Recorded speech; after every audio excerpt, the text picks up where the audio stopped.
Today, I share my home with 11 cats, each one rescued from the streets. Many of them were in critical condition when I found them. Beyond that, I have 2 shelters housing nearly 170 severely ill cats. These animals are now my whole world, and I love each and every one of them. And this is a story about our lives. So, welcome to the home of lost cats. Hi guys. Today I will tell you a story about the cat who changed my life entirely. Every journey starts with the first step. It always seems small and insignificant at first, but over the years, you're starting to understand that was a crucial moment that changed your life entirely.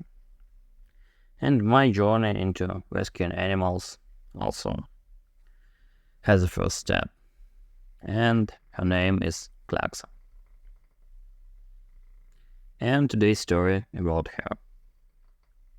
In the summer of 2018, before COVID times, I was coming back from the store.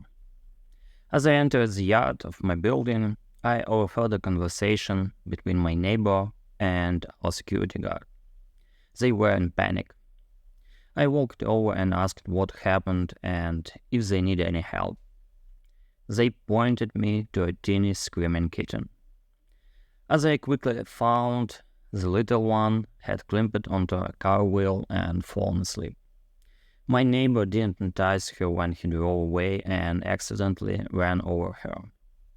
I rushed home to get a carrier, carefully put the kitten inside, and told my neighbor to take us to the clinic immediately. At the clinic, they diagnosed the kitten with a ruptured diaphragm, and she could have died at any moment.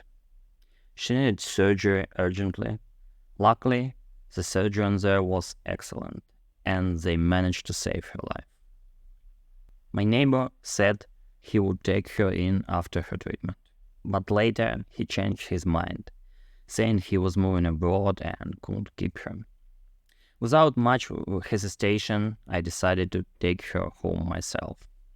That's how I got my second cat and my first rescue. Unfortunately, her troubles didn't end there. About a week after we brought her home from the clinic, she developed an autoimmune disease, and her paw pads started to decay. On top of that, she got a ringworm.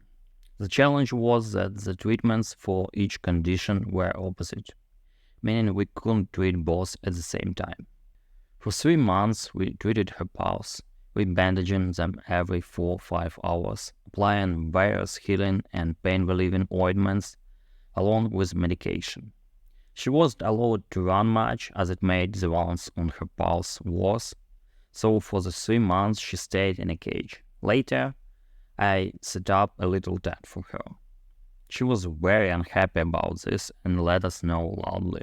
Imagine trying to keep a kitten who just wants to run around stuck in a cage. Thankfully, we managed to beat the disease and her paws were saved. I was very afraid they might need to be amputated. You should have seen her when we finally let her out. She was a rocket. She spent most of her time zooming around the apartment, climbing curtains and walls, jumping on shelves, making up for those lost 3 months. My other cat was quietly shocked, but patiently put up with the little troublemaker antics. Thanks to her, I wanted to rescue her mother, but sadly that didn't work out. However, while I was looking for her mom, I did find another little stupid friend to rescue. And then everything quickly snowballed. And here I am now, living with 11 cats in my apartment and carrying about 170 more animals in our shelters. And Clarksa is still here with me, running around and filling my every day with her love. Thank guys for watching The Home of Lost Cats, and don't forget to set likes and subscribe to get our new episode of our stories, and also please pet your pet for me. Thanks, and to the next episode. Bye guys.